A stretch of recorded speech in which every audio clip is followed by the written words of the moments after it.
Okay, I need you to picture this for a second. What if the most dangerous man in the world suddenly stopped pretending to be human? That's the energy this episode of The Boys just dropped on us, and I'm not even exaggerating. Episode 5 doesn't just move the story forward, it quietly shifts something way more terrifying.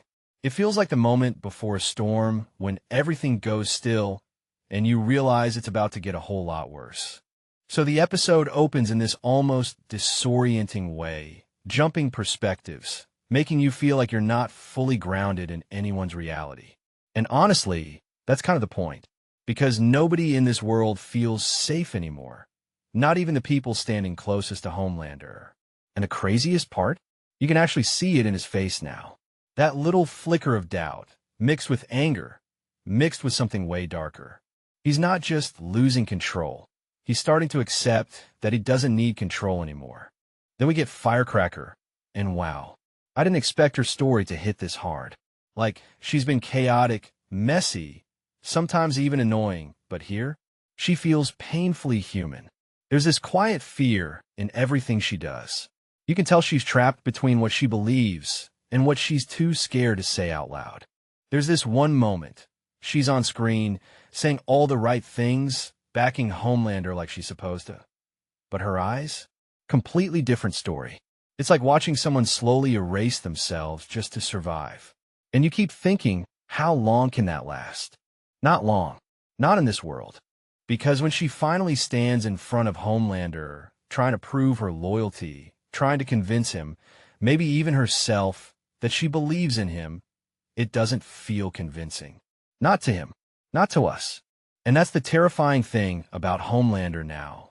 He doesn't just hear what people say, he hears what they mean.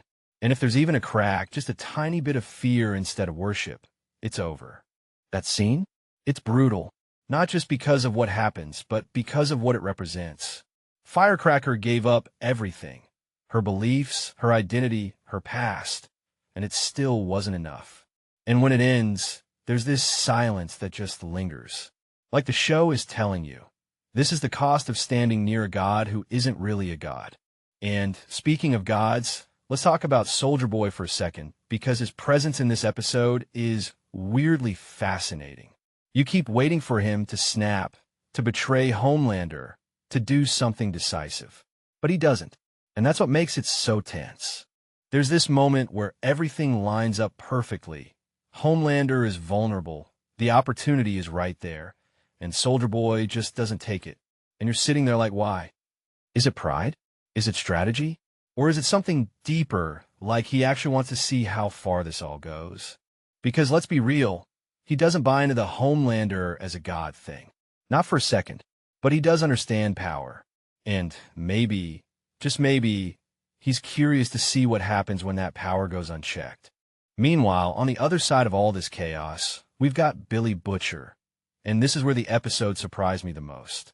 Because buried under all the violence and rage, there's still something human in him. Barely, but it's there. His dynamic with Huey Campbell hits differently this time. It's not just arguments and plans. It feels personal. There's history, guilt, regret, all bubbling under the surface. And when Butcher hesitates, just for a moment, you realize this isn't the same man from earlier seasons. Or maybe he is, and that's the problem. Because every decision now feels like it's coming from a place of damage rather than purpose.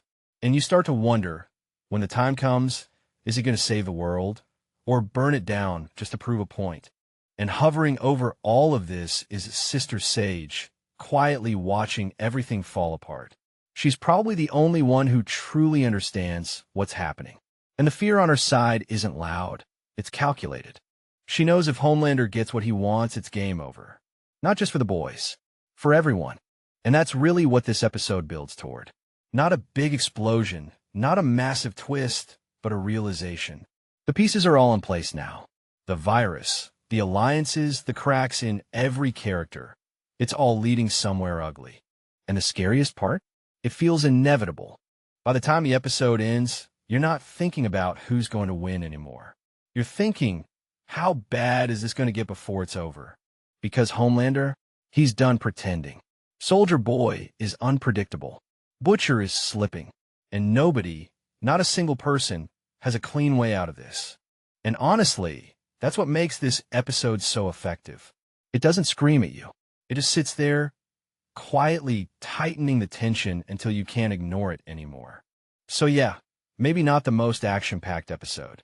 Maybe not the biggest plot jump. But something shifted here. Something important. And I don't think the show is going to let us breathe from this point on.